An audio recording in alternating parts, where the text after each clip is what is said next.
Hi everyone, this is the Bible Prophecy Man, and my name is Frank Demora. Thank you for stopping by my YouTube channel.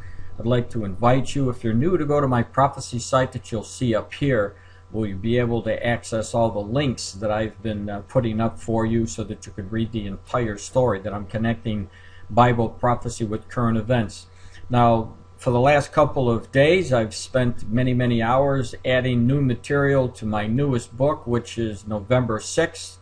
And all that information is in my book after 36 years of compiling documents showing Bible prophecy and current events are actually taking place the way the Lord said it would. You can go to my site at thebibleprophecyman.com and just click the link and you can download the book for free. Now, we know that there are major prophecies that haven't been fulfilled yet. Now, two of those prophecies have to do with Ezekiel chapter 38, which I'm going to cover in my second video, but also the Psalm 83 war, of which all of these nations listed from 1 to 10 will be attacking Israel in the last days. Now, Syria is modern-day Syria, and of course, if you've been watching the news, you know that Syria is in a civil war, and there's a lot of things that may happen that could cause the Psalm 83 war from taking effect. Now, there's two other prophecies that haven't been fulfilled yet. One of those is in Isaiah chapter 17:1, where it talks about Damascus being incinerated, if you will, left in a ruin and a heap, as you can see here. And then also in Jeremiah in the Old Testament, you'll see where it is right there, and it talks about the Lord defeating Syria here. As a matter of fact, when you see this, it says in verse 27, "And I will kindle a fire on the wall of Damascus, and it shall consume the palaces of Ben-hadad." So we know that Damascus, the city of Damascus, Syria, is going to have major difficulties in the last days. Those birth pangs for Damascus and Syria have already begun. And one of the things that I'm looking for is because Bashar al-Assad said that if an outside force were to attack him, and he would lose, or know that he was going to lose his control, that he would attack Israel. And this is one of the scenarios that I've been pointing out that just could ignite the Psalm 83 war. So of course we know that war, destruction is coming when they're calling for peace and safety in the Middle East, because Paul told us that in 1 Thessalonians chapter 5 verses 3 and 4, when you see here, and if you're new, this is what it says: "For when they shall say peace and safety, then sudden destruction cometh upon them as travail upon a woman with child, and they shall not escape. But ye, brethren, are not in darkness, that that day should overtake you as a thief." So let's find out what's going on in the news relating to Israel, because Israel is going to be the center point for the last days. God is going to be dealing with the nation of Israel to sanctify his holy name through this tiny nation of Israel. Many people around the world will think that when the next war takes place, you'll note again, it would be in the Psalm 83 war, that Israel would be destroyed by the massive army surrounding Israel that would come down into Israel. But that's not the case. Israel's going to win.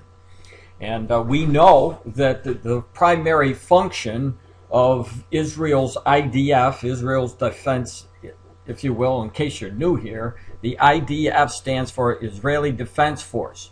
Now, in Ezekiel chapter 28, as I pointed out in one of my other videos, Ezekiel 28 talks about the pricking, the briar, and the pricking of the nations that border Israel.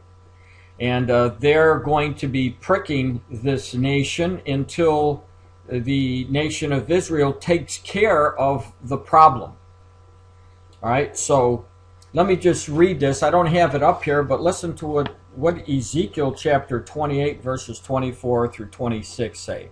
"And there shall no longer be a prickling briar or a painful thorn for the house of Israel from among all who are around them." And now we know who all around them. They're talking about all these nations who border Israel. All right? So the prickling and the painful thorn, that they're talking about these nations. Then it goes on to say, "Then they shall know that I am the Lord God." You can't mess with God's people, because when all of these people come against Israel, they are going to win the war again. The IDF is going to go into action, and they are going to destroy these nations who come against them.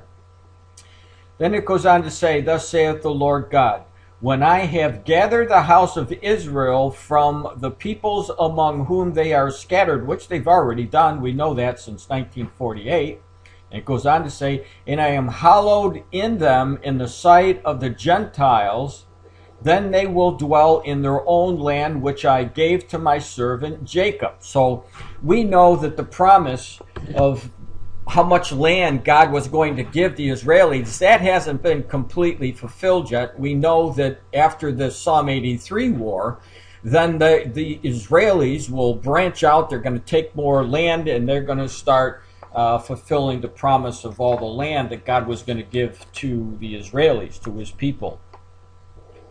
So then it goes on to say, and they shall dwell safely there, build houses and plant vineyards, yes, and they will dwell securely. When I execute judgments and on all those around them who despise them. And all of these people, that's who he's talking about right here. And then again, we're going to see the remnant, the next war, Ezekiel chapter 38 war, with those people despise them as well. But so what's going to happen here, according to what we see from Ezekiel chapter 28 through 24, verses 24 through 26, that there's a time of peace and a time of safety, that when the war is over, the Israelis will be living in this time of peace and safety. They'll build in their homes. They're going to be thinking that they're dwelling safely. And of course, Ezekiel tells us when this happens, when they're dwelling in safety, that's when the Ezekiel war will break out. So what we know is when this war takes place, they're going to expand out.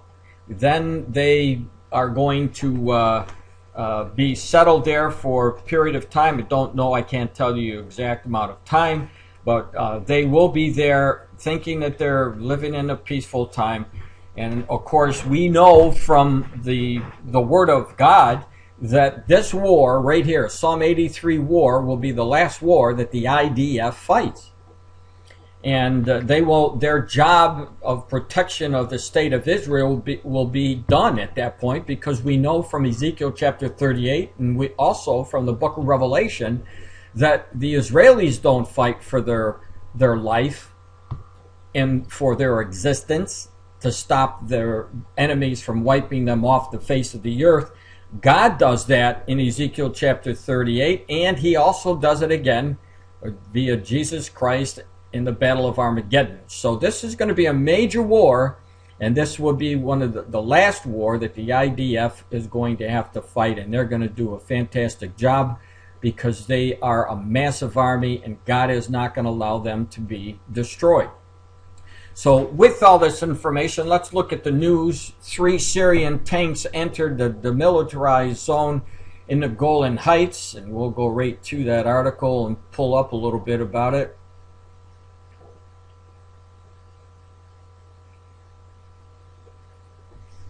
And here's the first article, and you'll see that I just read it to you. It says tanks cross the Bear Ajim Valley, and only several kilometers away from the Israeli border. The IDF lodges complaint with the UN. So we see that the tanks are moving in closer and closer to the border.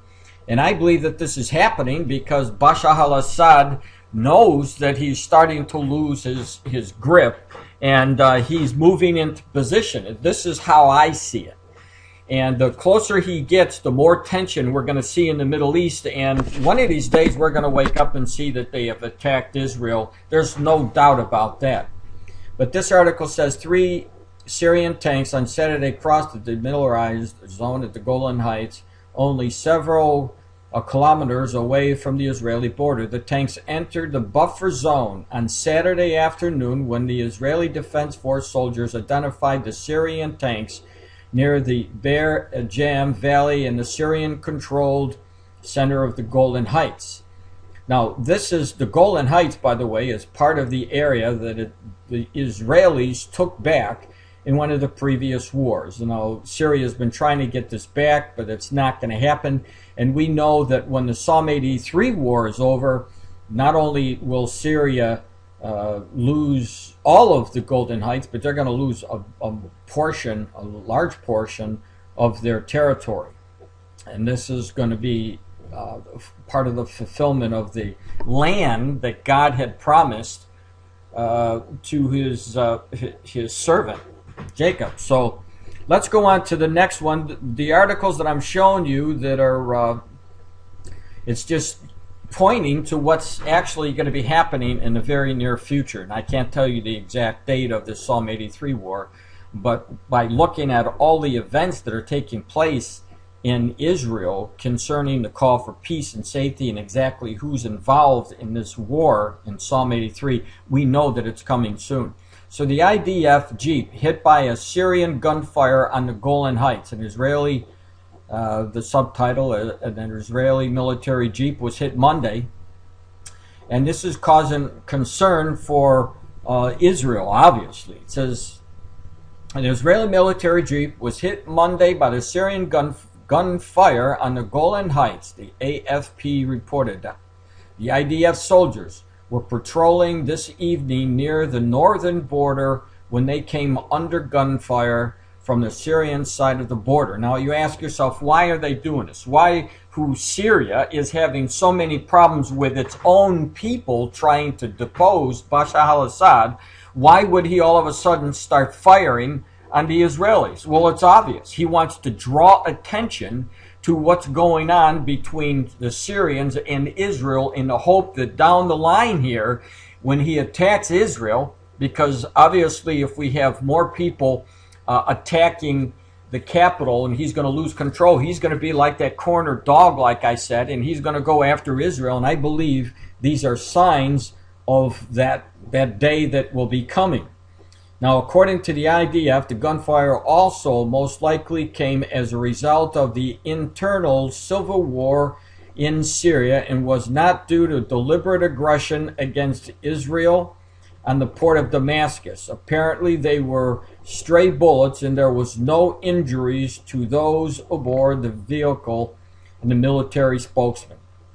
Israel informed the United Nations force in the region. Well, just keep your eyes on the news, because you're going to see more of these incidents. You're going to see more of tanks moving towards the Israeli borders. We're seeing this happen already, and especially as you see the enemies of Syria's own people moving closer in to taking power away from the Syrian leader, Bashar al-Assad. So watch what's going on in the Golan Heights, because you're going to find out that these stray bullets aren't so stray. I can tell you that for sure. So let's move on to this next article. It says 50 dead in massive Syrian suicide bombing. And this is what I'm talking about. Syria, Bashar al-Assad's government specifically, is coming under this great assault. So he's going to have to do something very, very soon. Now, he's going to have to either roll out a massive attack and destroy all the opposition, or the opposition is going to get stronger, keep moving in like they've been doing, and they're making a rubble out of Damascus as it is. And if that's the case, Bashar al-Assad will attack. So it says that at least 50 are dead following a massive suicide bombing in central Syria, activists and state media report. At least 50 government troops and loyalist militiamen were killed this morning in a car bomb explosion near the military post. So, again, just other news showing you that the war that is going on is not only showing us the signs of the Psalm 83 war, but it's also a fulfillment of Matthew chapter 24, when we see the Lord warning about the civil unrest, where kingdom against kingdom would be fighting against themselves. So a lot of these prophecies are combined. Now here's another one. Syria's violence rages as opposition meets. Almost 200 killed across the country as the main opposition bloc meeting in Qatar agrees to order its structure. So it says, mainly it's going to say the same thing here. At least 50 Syrian army soldiers have been killed by a suicide car bomb in the central province of Hamas, and at least 20 rebel fighters were killed in an airstrike in the northwest province. Now, the Britain-based Syrian Observatory of Human Rights said the bombing in the village of Zara and Hama province was carried out by the Jabhat al-Nusra, an armed group that has claimed several attacks on the regime targets. And so the opposition, this is just another one of those articles showing you that the opposition is continuing on. It's getting worse. And again, I hate to repeat myself, but let's look for what Bashar al-Assad is going to do, because he's going to have to do something. Now, speaking about kingdom against kingdom and civil war, here's another one of those prophecies that are being fulfilled. We see it in the news. Syria's Kurds. Civil wars within a civil war. Syria's opposition needs to be more representative and exclusive, say the U.S. officials, mindful of the dangers of an increasingly sectarian civil war.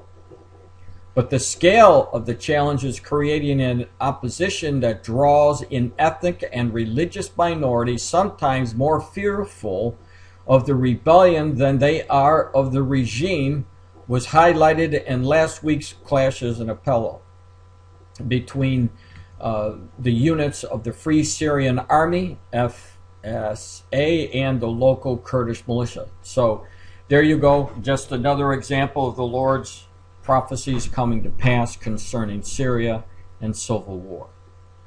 Now moving down, look at this. Syrian demonstrators, to hell with freedom.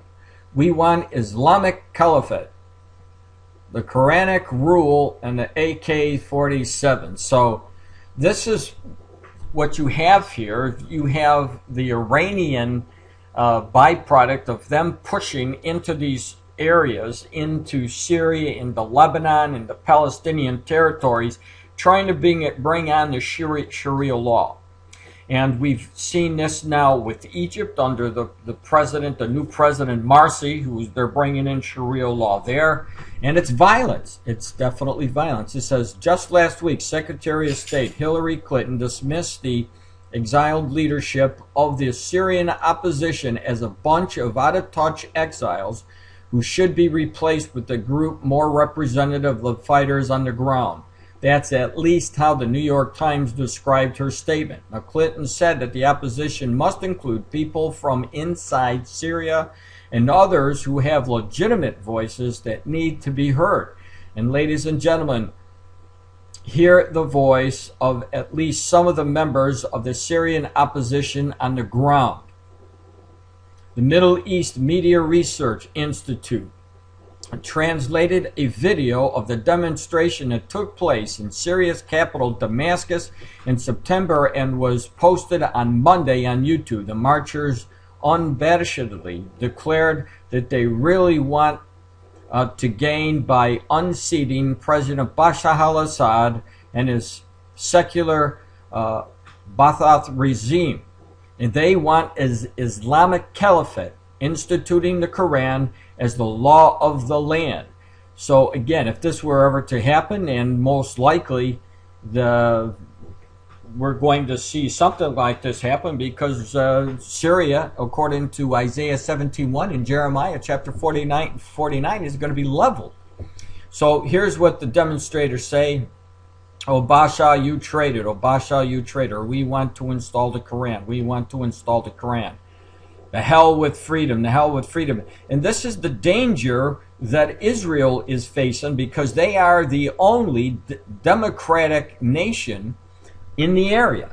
And if they were to ever fall, which we know from the Bible that's never going to happen, then all of the Middle East would be under control, like people like Marcy and Ahmadinejad, and also their supreme spiritual leader, Khomeini. So we know from, again, if you're new from Bible prophecy, Israel is not going to be defeated.